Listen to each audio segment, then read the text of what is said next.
Rising from a working class neighborhood in New York to reaching the top of America's military command and then serving the U.S. government under 4 presidential administrations, Colin Powell is an elite company. The 84-year-old general is one of the most highly regarded leaders in our country's recent history, and his voice still resonates in power and politics today. Anthony Amey has more as Colin Luther Powell takes today's center stage.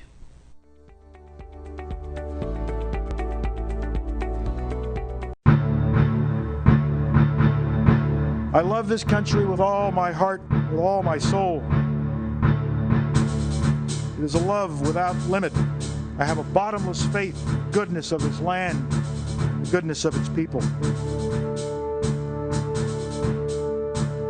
From soldier to statesman to servant, Colin Powell's career is simply unmatched. He was born in Harlem in 1937, the son of 2 Jamaican immigrants. At 16, he entered the City College of New York and studied geology, but it wasn't until he joined the school's ROTC program that he finally found his purpose and his bedrock.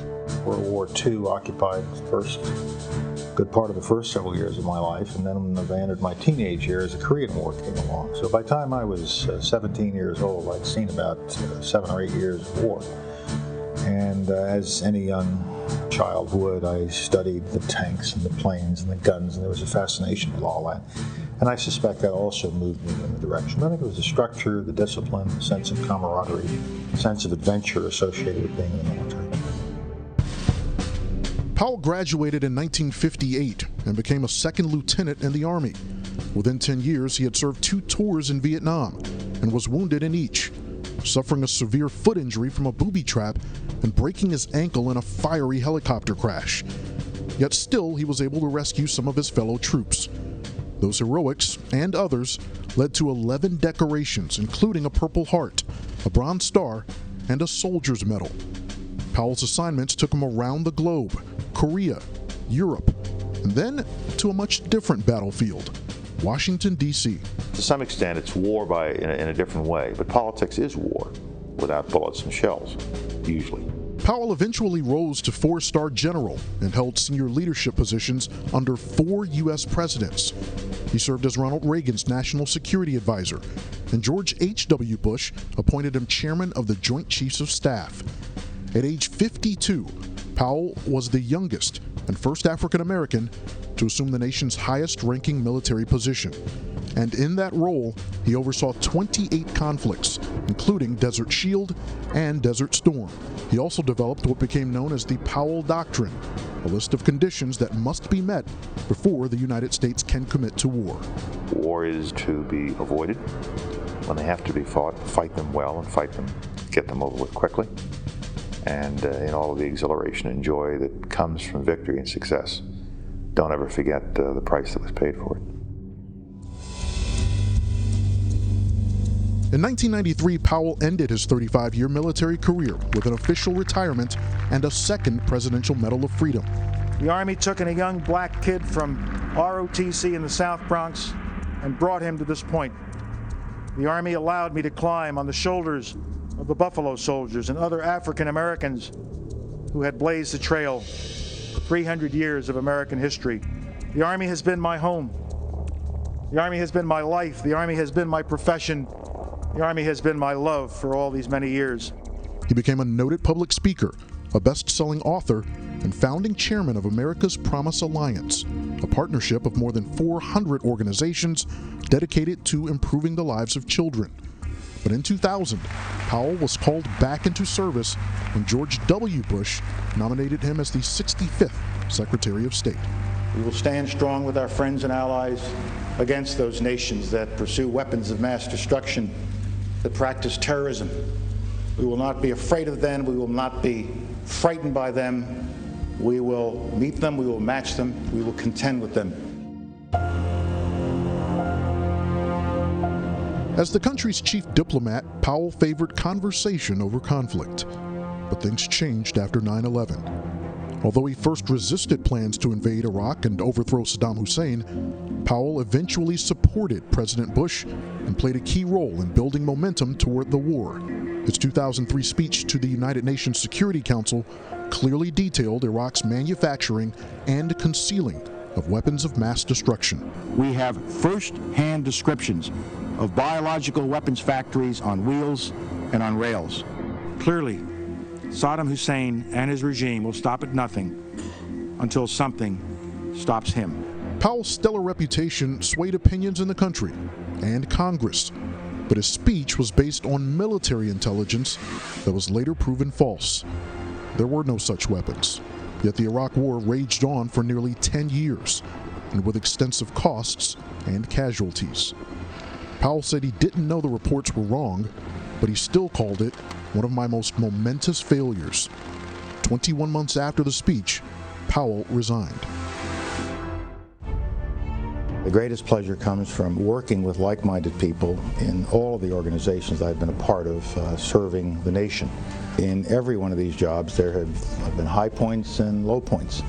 And what you have to learn to do in government or in life is to work through problems, seize the opportunities as they come along, deal with the crises and challenges as they come along. And that's always the way I've tried to live my life in public service. Powell returned to the private sector to continue his work at America's Promise and venture into other business, community, and educational programs. From endorsing Barack Obama to condemning Donald Trump, the 84-year-old general remains vocal in politics even today, but his voice resonates most loudly on leadership. One of my sergeants back in the infantry school at Fort Benning, he said to me one day, he said, "Lieutenant, you'll know you're a good leader when people follow you, if only out of curiosity."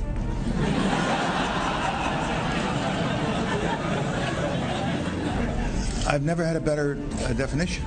What he was saying is they trust you. And you have built up that trust. And so they would teach us at the infantry school, no matter how cold it is, Lieutenant, you must never look cold. No matter hungry you all are, Lieutenant, you must never appear hungry. No matter how terrified you are, Lieutenant, you must never look terrified. Because if you are scared, terrified, hungry, and cold, they will be scared, terrified, hungry, and cold. I've gotten away with that many, many times in the course of my career by being scared to death, cold, and wanting to go to sleep. But no, let's go. Let's keep going. Let's go around this corner, if only out of curiosity. And they'll follow you into the darkest night, down the deepest valley, up the highest hill, if they trust you.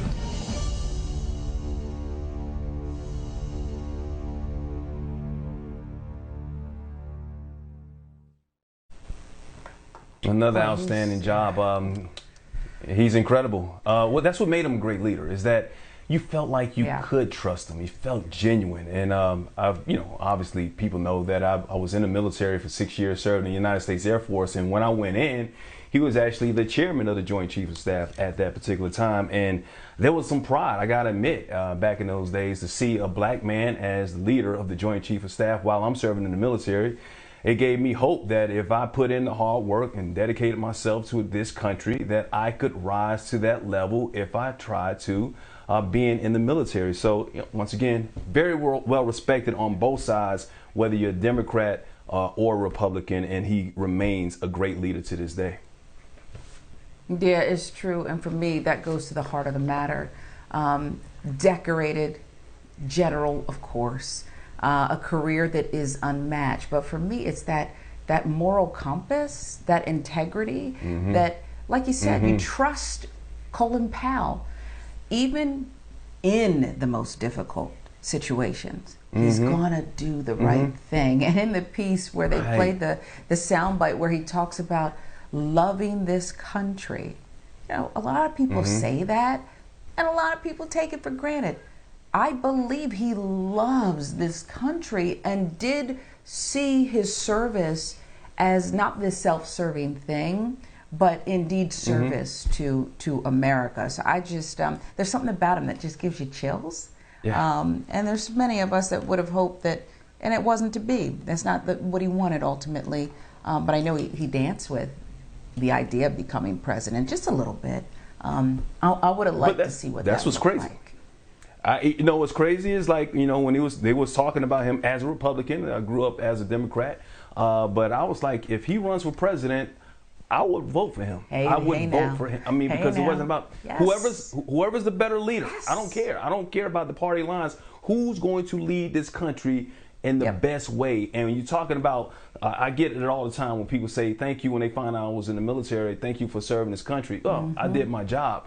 Colin Powell served this country, and he still continues to serve this country no matter who's in office, and he speaks his mind, speaks out against tyranny, speaks out against what's wrong about this country, but he speaks up for this country because he loves this country as well.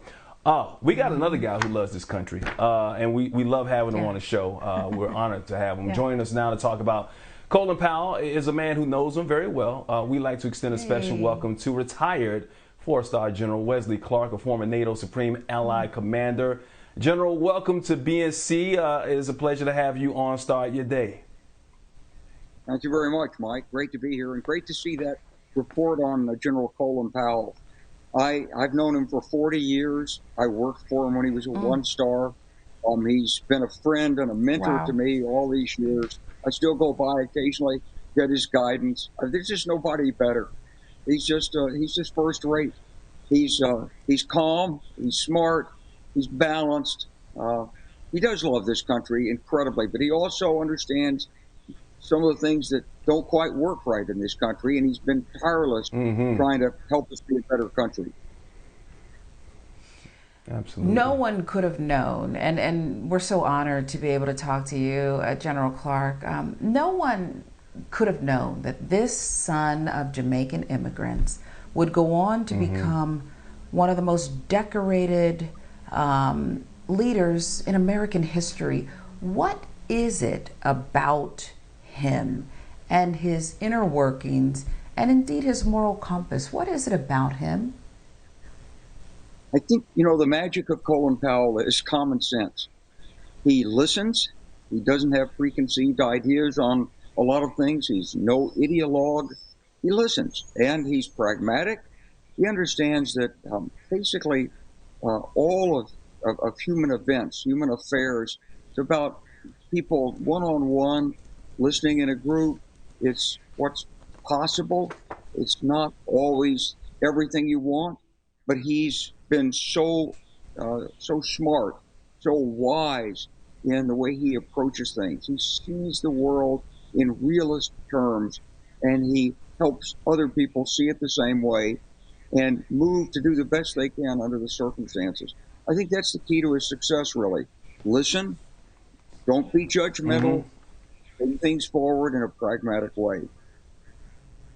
And General Clark, isn't that what makes a great soldier? It's not just being so regimented, by the book, looking good in your uniform, but also being an outstanding human being. To me, in my interactions with military members, that is always made for the best soldiers, that you're a proper and decent human being.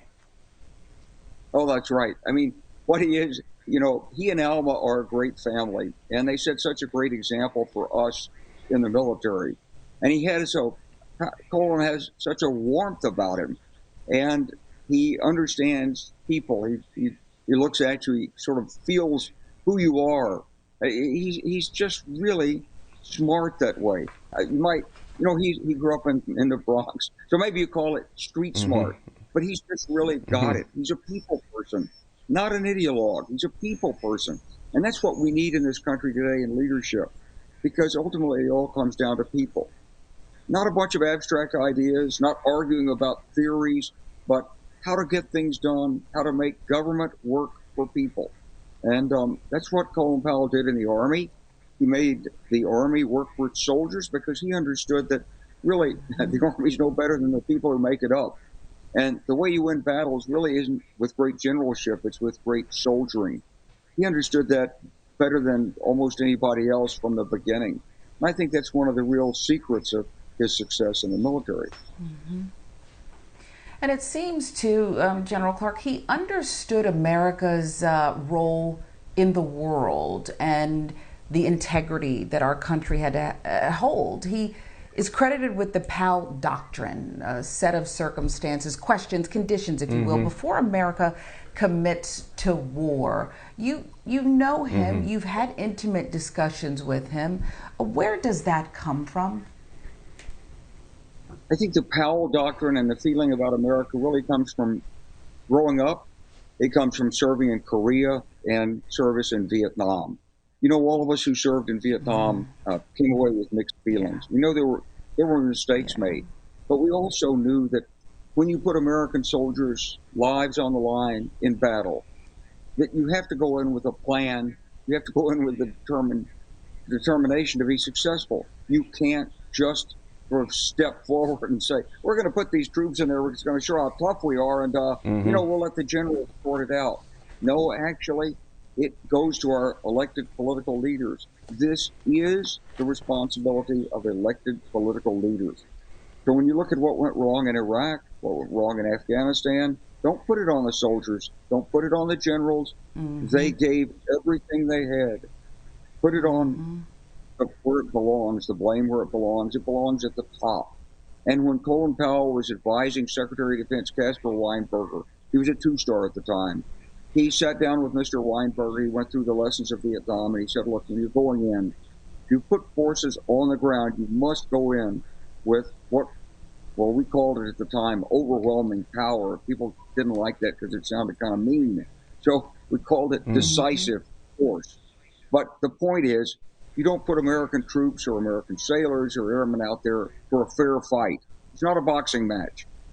When you put those troops' lives on the line, you're going in there to do something for your country. You better have a plan to be successful, and you better follow through with it.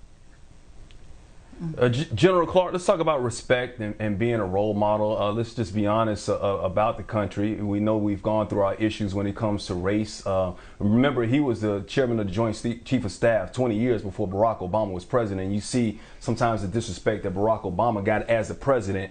But I didn't see that as he was the leader of the Joint Chiefs of Staff. When I was in the military, black, white, everybody indifferent had that litany of respect for Colin Powell. But how important is it for not just, you know, black soldiers, I guess for black soldiers, minority soldiers, to see somebody like a Colin Powell in that position, to see somebody like Lloyd Austin in his position right now? Because I know what it meant to me. What do you think it means to black and brown soldiers of today? Well, I think it's really important. I'm so proud of Lloyd Austin. You know, I was in Iraq in 2010, and Lloyd Austin was the commanding general in Iraq. I didn't realize at the time I was at the American Embassy, and they said, the commander wants to see you. I went in to see Lloyd Austin, and he was one of my students when I taught at West Point, and I am so proud of him. He's done such a great job. Lloyd Austin is the kind of man who he's smart, he listens, he makes wise decisions. And boy, he is good at that. He's a team player, not a showboater, not out there to try to prove he's the smartest guy in the room. He might, but what he is the wisest man in the room. So I think President Biden's made a really good selection in picking Lloyd Austin to be our Secretary of Defense. Yeah, good man. There's so much more we want to ask you. We're running out of time. I mean, you ran for president. I would have loved to see that happen. We talked about, Mike and I, about Colin Powell. That's something that's not going to be realized, but a lot of people wished he could be the ultimate American president. But let's talk about your podcast, The Global Beacon. It's called. It features renowned journalists, business leaders, celebrities. It's very diverse. Talk about that and why it's so important to you, because there's current events, global topics. You really cover it all.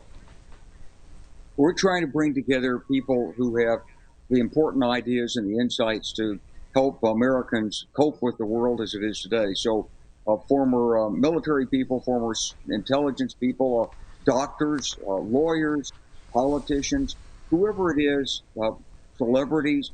Let's talk culture. Let's talk politics. Let's talk the military. You know, Sharon, I was so lucky when I got out of the military in 2000, and I was opposed to the war in Iraq, and I was drafted to run for the presidency, and I did it. I wish Colin Powell had, but I did, and I got this incredible education by going across America for 6 months and meeting people from every walk of life, from top to bottom, from young people to old people, from students to retirees. They tell you their life stories. And when you have this experience, I mean, it just changes you as a person. So I got an education well beyond the military. I want to share that.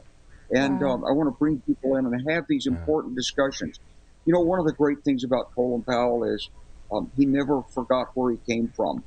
And I think that's what we all have to remember. One of the things that always struck us about Colin Powell, he talked about being a second lieutenant. He and Alma driving down to Fort Benning, and they couldn't find a place to stop and go to the bathroom. I mean, that's just so terrible. Wow. And yet, in America today, we still have these problems. And, you know, this is the time we've got to fix these problems. So these problems about racism and discrimination, problems about inequality, problems about education, problems about opportunity, and then the challenges in the world. We're no longer the only superpower in the world. So all of these things have to come together. I think President Biden's got it about right starting out. Boy, there's so much work to do. And that's what I want to talk about on so much more work. Wow. Awesome. Well, let me tell you something, General Wesley Clark, men like you, men like Colin Powell, you set the example for the rest of us. We honor you and thank you so much for starting your day. We'll be watching for the Global Beacon podcast and hey, it's not too late. Maybe you'll run. Maybe you'll still run. We'd love to see it one day. General Clark, thank you so much. We're right back. Thank you so much. Great to be with you. Thank you.